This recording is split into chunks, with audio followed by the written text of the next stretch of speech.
Hello दोस्तों, मैं हूं जगदीश जोशी। आज के इस वीडियो में हम लोग सीमेंस की डीसी ड्राइव के बारे में डिस्कस करेंगे।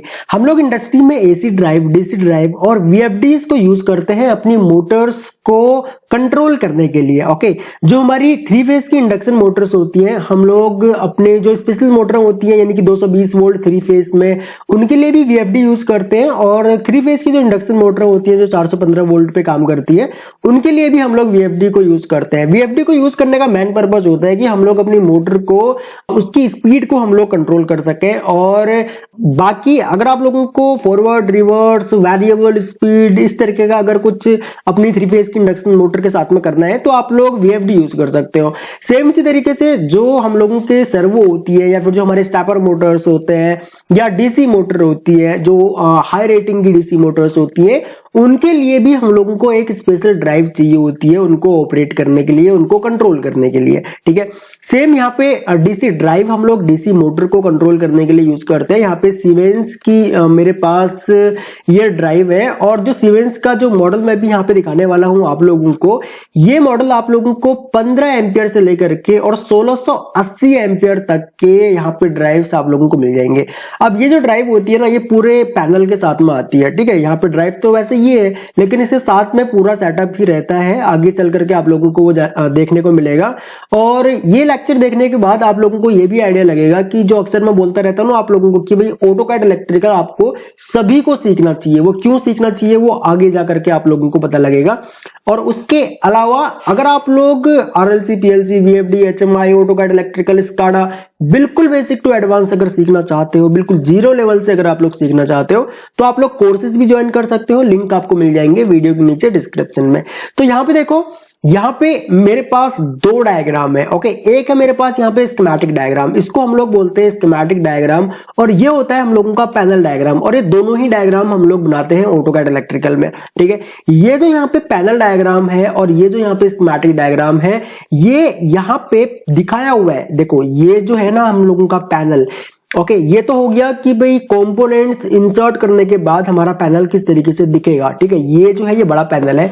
ओके, अब यहाँ पे 15 एम्पियर से लेकर के और 1680 एम्पियर, अगर आप लोग अलग अलग पैनल्स को देखोगे ना, 15 एम्पियर का आप लोगों को अलग पैनल मिलेगा, सेम 30 एम्पियर का आप लोगों को अलग पैनल मिलेगा। इसी तरीके से जो जो इनकी सीरीज आती है उसके अकॉर्डिंग आप लोगों को पैनल अलग अलग मिलेंगे। और जैसे जैसे आप लोग हायर रेटिंग में जाओगे उसके अकॉर्डिंग आप लोगों को यहाँ पे एक्स्ट्रा कंपोनेंट्स भी मिलेंगे। ओके, तो यहां पे सेम ये तो हो गया हम लोगों का कि भाई रियल में पैनल दिखेगा कैसे। ठीक है, उसके अलावा यहां पे अब ये कंपोनेंट कहां पे प्लेस करने हैं, यानी कि जो मान के चलो भाई जो मैन्युफैक्चरर है, मैन्युफैक्चरर ने यहां पे आपको डायग्राम बना करके दे दिया। ठीक है, उसने आपको स्कीमेटिक डायग्राम, पैनल डायग्राम यहां पर दे दिया, एंड उसने बता दिया कि आप अपने पैनल में कहां पे कौन सा कंपोनेंट इंसर्ट करोगे। वैसे तो जो ये डीसी ड्राइव इस टाइप की आती है ना, ये पूरा ही पैनल आप लोगों को सीमेंस का ही मिलेगा। ठीक है, चॉइस है आप लोगों के पास, आप लोग चाहो तो पूरा ही पैनल ये सीमेंस का ही ले सकते हो,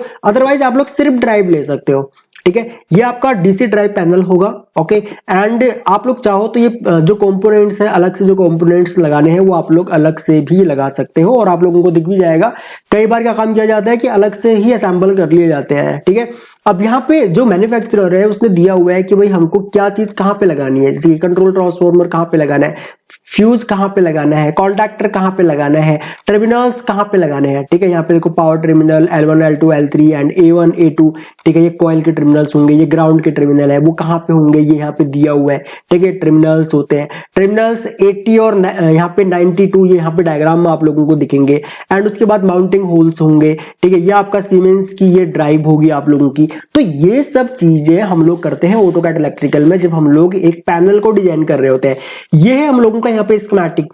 अब डीसी ड्राइव की जब हम लोग बात करते हैं तो डीसी ड्राइव में देखो होता क्या है कि मोटर हमारी चलेगी आपका डीसी वोल्टेज पे। ओके, यहाँ पे अब ये जो मोटर है ना, यहाँ पे शायद आप लोगों को क्लियर ना दिख रहा हो, यहाँ पे ये मोटर चलेगी हमारी 500 वोल्ट डीसी पे, और मैक्सिमम जो करंट लेगी ये मोटर हम लोगों का, ये लेगी 15 एम्पियर। ओके, ये 15 एम्पियर लेगी, उसी के अकॉर्डिंग हम लोग अपना ये ड्राइव और ड्राइव पैनल जो है हम लोगों का डीसी ड्राइव पैनल, उसको हम लोग सेलेक्ट करेंगे। ठीक है, अब देखो यहाँ पे होगा क्या, क्योंकि इनपुट तो हम लोग दे रहे हैं 3 फेज लगभग 415 वोल्ट के आसपास। ठीक है, हमारे इंडिया में जो 3 फेज आता है, 3 फेज जो हमको मिलता है वो लगभग 415 वोल्ट एसी के आसपास मिलता है। ठीक है, अब यहाँ पे मैन डिस्कनेक्ट एंड यहाँ पे ब्रांच सर्किट प्रोटेक्शन, ये मतलब एक सर्किट ब्रेकर यहाँ पे दिया हुआ है। ठीक है, एंड उसके बाद यहाँ पे आप लोग सिंपल कोई एमसीसीवी लगा सकते हो। ठीक है, एमसीसीवी ही लगेगा वैसे।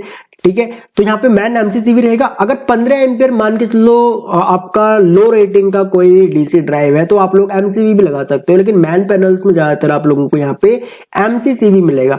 और उसके बाद यहाँ पे ट्रांसफार्मर रहेगा।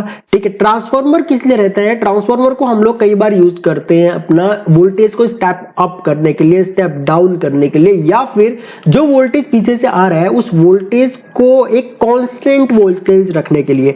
ठीक है, कई बार ऑटो ट्रांसफार्मर देखे होंगे आप लोगों ने इंडस्ट्री में, हम लोग अपने वैसे हर एक कंपनी ज्यादातर रखती है जहां पे वोल्टेज का फ्लक्चुएशन होता रहता है, वहां पे ट्रांसफार्मर जो होता है हमारा, उसके बाद एक ऑटो ट्रांसफार्मर भी यूज किया जाता है ताकि जो वोल्टेज है वो फ्लक्चुएट ना हो। ओके, अगर पीछे से थोड़ा बहुत अगर कम वोल्टेज आ जाता है तो हमारा जो सर्वो स्टेबलाइजर होगा या फिर जो हम लोगों का ऑटो ट्रांसफार्मर होगा वो क्या काम करेगा, वोल्टेज को थोड़ी सी बढ़ा देगा। ओके, जो भी हम लोगों ने सेट किया होगा उसके अकॉर्डिंग। तो यहाँ पे उसके बाद L1 L2 L3 यहाँ से आउटपुट निकला एंड यहाँ पे फ्यूज लगे हुए हैं।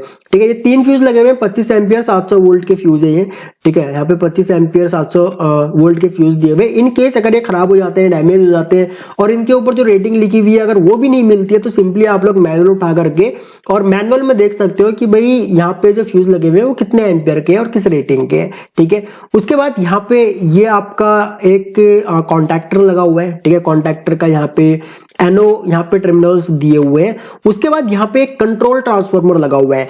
ठीक है, अब यहाँ पे होता क्या, देखो जब भी हम लोग अपना कोई भी कंट्रोलिंग कर रहे होते हैं ना, चाहे कोई एसी ड्राइव हो या फिर डीसी ड्राइव हो, हर जगह आप लोगों को कंट्रोल ट्रांसफार्मर मिलेगा ही मिलेगा। और अगर नहीं भी सो होता है आप लोगों को कंट्रोल ट्रांसफार्मर तो वो ड्राइव के अंदर होगा। ठीक है, लेकिन होगा जरूर। ठीक है, अब यहाँ पे कंट्रोल ट्रांसफार्मर क्या काम कर रहा है, यहाँ पे ये इनपुट L1 और L2 से लगभग 415 वोल्ट ले रहा है। ओके, अब ये ट्रांसफार्मर यहाँ पे वैसे लगा हुआ है तो यहाँ पे आउटपुट वोल्टेज में भी की ज्यादा हो। ठीक है, यहाँ पे 460 वोल्ट इनपुट वोल्टेज दिखा रहा है तो में भी ज्यादा हो। ओके, तो यहाँ पे 2 फेसों का बीच का वोल्टेज हम लोग मान के चलते हैं कि ये 415 वोल्ट ही है। ओके, अब ये 2 फेसों के बीच का वोल्टेज भी 415 होगा, लेकिन आउटपुट में हमको कितना चाहिए, 230 वोल्ट। यहाँ पे 230 वोल्ट लिखा हुआ है। तो यहाँ पे अब जो ट्रांसफार्मर होगा वो एक स्टेप डाउन ट्रांसफार्मर होगा। ठीक है, अब यहाँ पे जो स्टेप डाउन ट्रांसफार्मर है वो क्या काम कर रहा है, वो हमको एक मतलब single phase 230 volt constant voltage दे रहा है। उसके बाद यहाँ पे फ्यूज भी लगा हुआ रहेगा। उसके बाद ये चला जाएगा आपका यहाँ पे कंट्रोलिंग में। ठीक है, यहाँ पे कंट्रोलिंग टर्मिनल्स दिए हुए एंड यहाँ पे आपका फ्यूज लगा हुआ है एंड आपका जो मोटर वगैरह जो भी लगी हुई रहेगी इसमें कूलिंग के लिए। ठीक है, कूलिंग प्रोवाइड करवाने के लिए वो यहाँ पे दिया हुआ है। ये यहाँ पे कॉन्टैक्टर दिया हुआ है इसका। ठीक है, और बाकी यहाँ पे जो आपकी ड्राइव है, ड्राइव के कंट्रोलिंग के टर्मिनल्स यहाँ पे दिए हुए हैं। अब यहाँ पे एक फील्ड सप्लाई है और एक ऑक्सिलरी सप्लाई है। फील्ड सप्लाई हम लोग कई बार फील्ड सप्लाई अपनी ड्राइव्स में देते हैं। आप लोगों ने अक्सर देखा होगा डीसी ड्राइव, चाहे आप लोगों को सीमेंस की हो या अदर ब्रांड्स में भी फील्ड सप्लाई दी जाती है। ठीक है, यहाँ पे ये जो 230 वोल्ट आ रहा है ना, ये 230 वोल्ट आपका power supply as a power supply drive में भी जा रहा है। ठीक है, यहाँ पे देखो ये पावर सप्लाई, यहाँ पर भी एक टर्मिनल है और एक टर्मिनल ये है XP और XP यहाँ पे दिया हुआ है। और उसके अलावा जो 1U1, 1V1 एंड 1W1 जो है ये हम लोगों का जा रहा है सीधा कहाँ पे, अपना ड्राइव में। ओके, ये हम लोगों का यहाँ पे ड्राइव में जा रहा है। एंड उसके बाद यहाँ पे आप लोग देखोगे कि भाई जो हम लोगों का मोटर है, मोटर के आउटपुट में भी यहाँ पे एक फ्यूज लगा हुआ है। ठीक है, यहाँ पे एक फ्यूज लगा हुआ है एंड उसके बाद हम लोगों का यहाँ पे मोटर को सप्लाई जा रही है और ये फ्यूज का रेटिंग कितना है, 25 एम्पियर 700 वोल्ट का है। ठीक है, ये हो गया। बाकी यहाँ पे जो टॉर्क टू 5 इंच LBS जो दिया हुआ है, ये मैं आप लोगों को प्रैक्टिकली दिखाऊंगा कभी अगर मौका लगता है तो मैं प्रैक्टिकली डीसी ड्राइव का यहाँ पे किस तरीके से सेटिंग की जाती है। और डीसी ड्राइव में अगर कुछ फॉल्ट आ जाता है या फिर जो हमको अदर सेटिंग्स करनी रहती हैं वो किस तरीके से होती हैं, वो भी मैं आप लोगों को इन फ्यूचर प्रैक्टिकली एक लेक्चर आप लोगों के लिए लेके आऊंगा। ये पावर मॉड्यूल है, पावर मॉड्यूल यहाँ पे ये वाला दिया हुआ है पावर मॉड्यूल, और ऊपर के जो ये जितने भी कंपोनेंट्स यहाँ पे लगे हुए हैं ना, ये यहाँ पे दिए हुए हैं। ओके, तो ये एक बेसिक सा लेक्चर था डीसी ड्राइव के ऊपर। आई होप कि आप लोगों को समझ में आया होगा।